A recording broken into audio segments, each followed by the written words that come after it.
This is blasphemy. This is blasphemous. What I'm about to do, this has to be the most blasphemous film I've seen in a very long time. I don't think I've ever seen a more blasphemous film than this.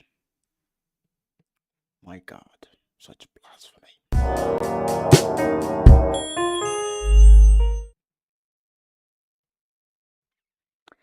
Hello, and I don't know where to begin.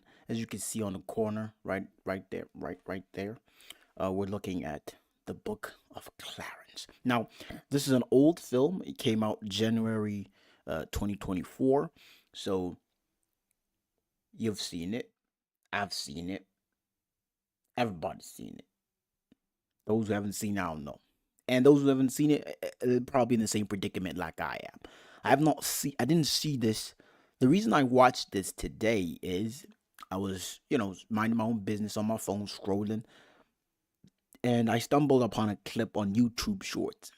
It was a scene where my man Clarence was walking on water. Whole scene about him saying, "I'm not the Messiah, I'm not the Messiah." And he does the most Messiah thing ever, walks on water. And to make the scene even more beautiful, a bunch of Romans try to do the same thing and fall into the water.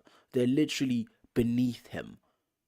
Like they're trying to get him down. And the whole time he's shocked and happy at the same time. And he becomes a believer in somewhat in that moment. He no longer believes. He gets something more. He knows there's a God. The whole beginning, he believes in no wisdom, no God, none of that. He just thinks it's just hocus pocus. His brother Thomas, his twin brother Thomas, he believes it's just no good for nothing brother who left his mother while sick to follow a man who's a liar. Basically, that's the whole premise of this thing. And wow, I know. And this movie is so good, in my opinion. It's so good. It's not historic anything, but it brings logic to the Bible story, if you know what I mean. That's why I'm saying this is gonna be the most blasphemous shit ever. Now, I'm not saying this is gospel, but this is well written. I'll say that. It's entertaining. I'll say that. But some religious people would have, and probably rightfully to their own beliefs, lost their shit watching this. Been so disrespected. But when you look at it logically, it makes a little bit of sense. It's just fiction, get granted, but it's funny. I mean, like, if Jesus was around, for just 1 sec, bear with me. Jesus is around, Jesus is real. If Jesus was around, preaching the gospel, being the real deal, I like to think there would have been some people who were pretending to be him to get girls, to pay off debts, to win favors. I like to believe the human mind is capable of that. I feel like this film sheds light on that. Maybe, like, I know for a fact that if one guy is the biggest guy ever who does this and his identity's not somewhat known well, there's some people who gonna pretend to be him in order to, you know, to reap some of the rewards. Now, they may not be doing all the miracles that Jesus be doing, but they may be imitating some of them. And the Book of Clarence, the film, does that. It shows how he sort of pretended. He got his friends to pretend that they're blind, to pretend that they're cripples. And he did it. So, in hindsight, if if you look at it this way, it's very possible this probably happened. Now, this is not gospel, this is not factual, this is fiction written by a brilliant man who came up with this idea. Brilliant. I still don't know how they got Omar Shea to be in this. They even got Benedict Cumberbatch in this.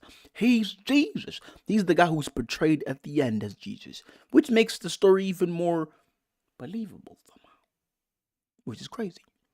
Now, I'm not saying this is factual. I'm not saying this is doctrine. I'm not saying you should believe this. It's just a movie that makes a lot of sense. Like I said, this is probably going to be my most blasphemous review ever. But I really love this movie. In the beginning, I thought this movie was rubbish, but my God, my goodness, this movie is the shit. It truly is the shit.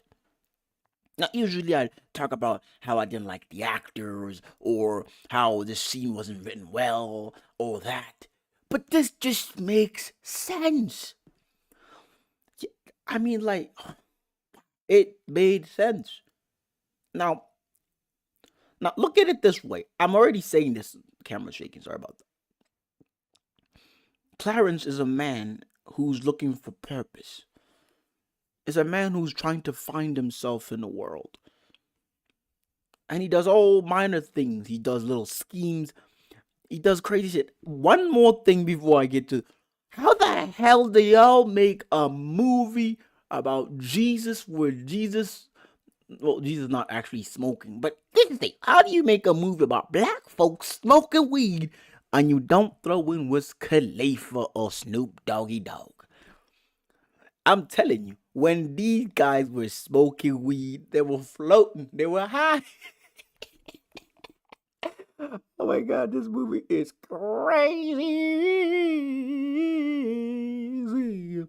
I mean, like, there's scenes where these guys are smoking weed and people are literally levitating in a tavern, bro. They're just mid air. There's even a scene where Elijah, the guy who's buddies with Clarence, is like, Clarence, why you floating? I was like, oh my goodness, goddamn. And he was like, I gotta think, I gotta think. And then he took a and he too started levitating. And after levitating, he was like, shit, I need to be the Messiah. I was like, God damn, this is crazy. Well, he didn't say he needed to be the Messiah. He said he needed to be the 13th apostle. And this whole book, this whole film is all because of a woman. Everything is always because of a woman. God damn it. What men go through for women. Stupid shit. Shit we could avoid if we only hang out as boys. But no, we gotta hang out. We gotta do things that get women's attention. My God, these dudes went above and beyond. Like from the first scene of the movie, my man Clarence is chariot racing. He's chariot racing in order to make money so that he could look after a woman he's in love with. And he borrows money from this guy, Jedediah or something, the terrible. And he loses the money. Now this guy tells him, "We'll kill you in 30 days if you don't give me my money." And my man, instead of fleeing town like I would have definitely fled town.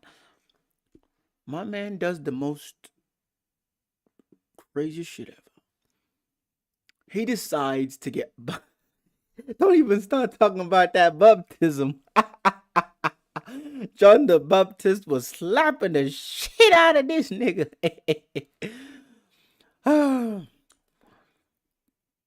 My God, I have to say that was crazy. Like, there's a scene where this guy's getting baptized in his path to become the 13th apostle.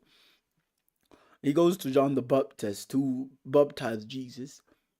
In this fictional world, the actual real Jesus is actually there and alive, doing his miracles and shit, while this pretender is going around saying he's the Messiah. Anyway, there's a scene where he gets baptized by John, and John whips the shit out of that boy. Oh, he slaps him. He slaps him real good. That was a crazy ass scene. And I have to say that the movie itself is very entertaining. Like, I really enjoyed it from start to finish. I truly enjoyed it. Let me sit properly here. Like, I have to say that the movie is quite interesting. Mm, yeah, I think this is a more solid spot where the mic is. The movie is really great. What is that? It's a, it's a hairbrush. Right. So not necessary. Right. The movie itself is quite intriguing. Like if you take it into consideration, the modern day world, modern day prophets, modern day religion, modern day Christianity, to be frank, so many prophets, everybody. I mean, like you go to a church right now, and one of the deacons, whatever they call themselves, is a member of this church. He's following a pastor slash prophet, whoever's in the lead of that church. There's a guy who's calling himself a prophet, and one of his disciples or his pastors or his apostles, whatever he calls them, the guy who's at that very church calling himself the prophet of God. When one of his people leave the church, they also become prophets and start their own church. So everybody's a prophet. I mean, like you'll find six niggas saying they friends and they prophets. All of them are prophets.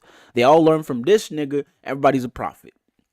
I'm not saying you cannot have multiple prophets at once. I'm not saying that. God is broad, God is wide. God is everything, above and below, side to side. I'm not saying we can't have six prophets at once. I'm not saying that. I wouldn't know. What I'm just saying, it's pretty fucking odd that y'all can go to one nigga teach you all, and y'all do the same way he preaches, the same way he does things, and y'all are prophets. Fuck no. Sorry for cursing. Then I did say this was gonna be blasphemous. I mean, like that's the modern day. It comes to the question now you have to ask yourself is, are these modern day pastors and prophets doing what Clarence was doing? Getting his friends to pretend to be sick. Charging people to see him. That rings a bell. Where have I seen that? Right at every fucking church in town. Everywhere, brother. Yeah. I like the whole idea he freed the slaves. It's not like he walked in there and just stole the slaves. He actually paid for the slaves. Of course, the way the slaves were captured, it was fucking weird to me. They could have just ran. I mean, like, it's one guy. But that's not how the world works, fam. They're not in shackles, but they're still slaves. You walk, you get caught, you get beaten. But if you're free, you're free. I mean, like, this was pretty good. This was amazing. I really enjoyed this film, and I wonder why I did not watch it earlier. And it's sad that it made only 6 million. If I saw that right, I did a quick glance review history read on it at the box office. I don't know if that's true or not. Like I said, I made a quick glance. I'm not entirely sure. It's pretty sad. This should have made a lot of money. I understand. I scoured the net a little bit for doing the review. A lot of actual religious people, I don't know why I'm saying actual. You know those people that are quick to say, "Yeah, go to hell." Those religious people, actual religious people. Let's just call them actual religious. The ones that are quick to send you to hell, like they got the keys and they buddies with Jesus, and he whispered to their ears, "They're going to tell that guy he's going to hell." Like that happened. So you know them. They didn't like the film at all. They didn't like it. But what I want to know is how do they convince everyone to do this film though? I mean, like, it's a crazy idea. Brilliant acting. A lot of times people always talk about the director was brilliant. My God, the casting director in this, mwah, mwah, you have my gratitude. That was no, that was fantastico, excelento, mwah, magnifico, delicious. The actors, even Tiana Taylor's in this thing. I have to say, this was really good. Very good. The Italians would be proud. We have ourselves Black Jesus, folks. I really love the idea where it's possible,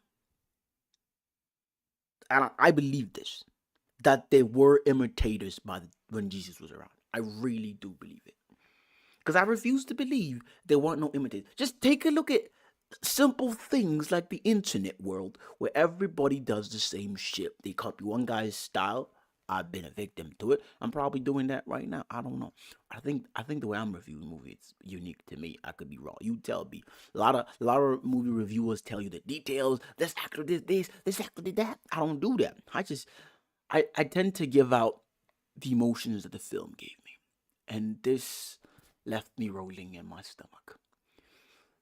I tend to give out views on how I felt while watching this and whether I think the movie is great or not. That's how I do movie reviews or series reviews. And with this, I loved every minute of it. I don't know if maybe I shouldn't love every minute of it, but oh my god, I loved every minute of it. Wow. Wow. I feel like they should do a Book of Judas. The same director, make the same actors appear in it. I want to see his perspective. My God, what a film. What a film. I mean, like, I'd love to know more about this idea. I mean, like, the whole idea that it's really beautiful, man. I mean, like, imagine you're an imposter, you pretending to be something you're not. And the guy who's captured you literally says, walk on water, fam, and I'll crucify you or drown. I'll save you. I don't know how to swim, but just if you drown, you'll be free. You'll be dead, but technically, I don't think he was gonna let him drown. He even said that I wasn't gonna let him drown. But just think about it for a sec. You have been going around, prancing around town, gallivanting, basically, pretending to be something you're not. Preaching the gospel, twisting it, mending it, molding it into such a way that it's so bloody good that, bear in mind, this is a time where nobody has a phone or a newspaper. That means the people that saw you getting crucified or that saw your face believe you the Messiah. And when the actual Messiah shows up, they're not saying you're an imposter. Some of them never actually saw him. I mean, like, if he's going around, I don't know if you get me. 6 guys are going around town preaching a message about God, forgiveness, and all that. You live in one town, you will never going to see the guy in town number 6, but you got the message somehow. Yes, the message is gimmickry because that guy's copying that guy, but he's relatively saying the same words as you be saying. The people believe in God because they see his actions through this imposter. And I don't know if God would be like, you believed in a faker, that's not my son, or he'd be like, you listened to the faker's words that were true. The words were true, but the deliverer didn't even believe in them. But the words were true. So when you hear Jesus of Nazareth has been crucified, you're like, oh my God, my nigga Clarence. I don't know if you get what I'm saying. But anyway, back to what I was saying. Like, imagine you've been masquerading as something you're not, and you get your opportune moment to prove that you're not who you say you are. The only crime is falling for a woman who didn't feel the same way at a point that you believe. And you did all these crimes to accumulate wealth and status in order to woo her. Unbeknownst to you, you actually did woo her, but at that very moment, you are unaware that you wooed her.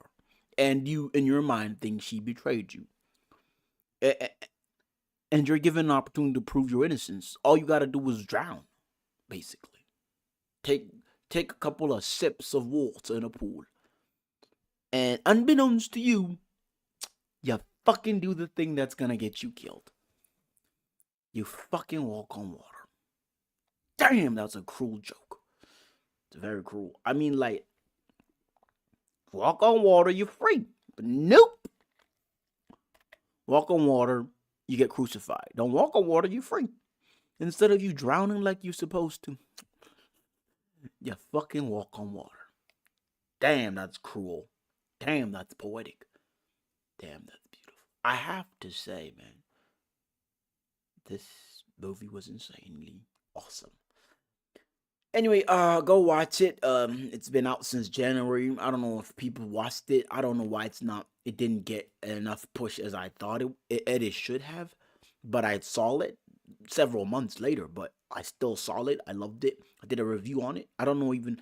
I felt like I had to do a review on it. Usually, I like doing reviews on new movies that are out that I enjoy. If you bear in mind, I don't do reviews on everything. I do reviews on stuff that I was been waiting for because trailers come out. So when trailers come out, I be watching trailers. I'm like, oh, I gotta watch that. I gotta watch that. And when the movie comes out, I watch it. It's like when Deadpool came, I did the review because I've been waiting for it for so long. That's how I really usually do reviews on shit. I don't do reviews on everything. I do think I should start doing reviews on everything that comes out. You know, don't just do reviews on things that because basically most of the time I'm just saying movies are great or shows are great because I've been waiting for it in anticipation. And whenever you find me saying, "Oh my god, this is rubbish," it's because I waited in anticipation and it let me down. But I feel like I should start watching everything that comes out. That way, I don't build a rapport of, only recommending or reviewing good shit according to me in my personal view. Like, review everything. I think that I should just start doing that. Anyway, the Book of Clarence. Check it out. Great movie. You have not seen it, go see it. Remember to hit that like and sub button. And follow me on all socials. The name is Reese Chanson everywhere. That's it. It's right on the logo, fam. It's right on the logo. You see that? That's the name. That's the name. Reese Chanson on everything. Bye. Now that was entertaining. Please let us hang out yet another time. Remember to like and subscribe. Adios, folks. Adios.